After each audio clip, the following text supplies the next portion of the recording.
പ്രിയ സുഹൃത്തുക്കളെ, നിലമ്പൂരിൽ നിന്നുള്ള ഏറ്റവും പുതിയ അറിവനുസരിച്ച് ഇപ്പോൾ ഇന്ന് രാവിലെ മുതൽ പോത്തുകല്ല് ഭാഗങ്ങളിൽ ഡെഡ് ബോഡികൾ ഒഴുകി വരുന്ന കാഴ്ച വീണ്ടും കണ്ടു.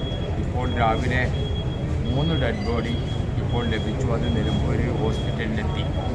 ഹോസ്പിറ്റൽ അധികൃതരും MLA തുടങ്ങിയ ഭരണ സംവിധാനത്തിലെ ആളുകളുമെല്ലാം ചേർന്നുകൊണ്ട് ഇപ്പോൾ ഏറ്റവും പുതിയ തീരുമാനം, ഇവിടെ വരുന്ന ഡെഡ് ബോഡി DNA ടെസ്റ്റ് പൂർത്തിയാക്കി റെക്കോർഡ് കറക്റ്റ് ചെയ്ത് അതെല്ലാം വയനാട്ടിലേക്ക് തന്നെ വേഗത്തിൽ തിരിച്ചയക്കുക എന്നുള്ള രീതിയാണ്. കാരണം ഡെഡ് ബോഡി ഇവിടെ എത്തിയെന്നറിയുമ്പോൾ കുടുംബങ്ങളും മറ്റുള്ളവരും അത് തിരിച്ചറിയുന്നതിന് വേണ്ടി വയനാട്ടിൽ നിന്ന് ഇത്രയും ദൂരെ യാത്ര ചെയ്ത് വരേണ്ടി വരികയാണ്.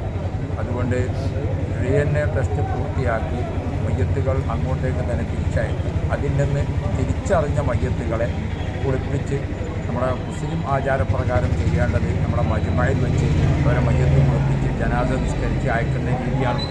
ഇപ്പോൾ 2 മയ്യത്തുകൾ ആ രൂപത്തിൽ മയ്യത്ത് കുളിപ്പിക്കുകയും നിസ്കാരം നിർവഹിക്കുകയും ഒക്കെ ചെയ്തുകൊണ്ട് അയച്ചു. അത് 2 പെൺകുട്ടികളുടേതായിരുന്നു.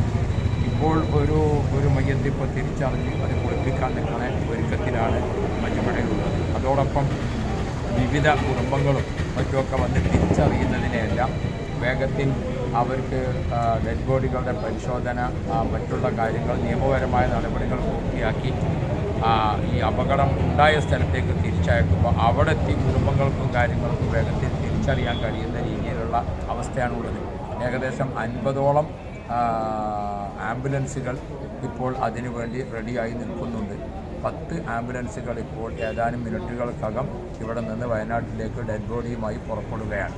ഓരോ ആംബുലൻസിലും നമ്മുടെ ഈ 2 വളണ്ടിയർമാർ അതിന് വേണ്ട സഹകരണങ്ങളുമായി കൂടെ പോകുന്നുമുണ്ട്. ഇതാണ് ഏറ്റവും പുതിയ വാർത്ത നിലമ്പൂരിൽ നിന്ന്.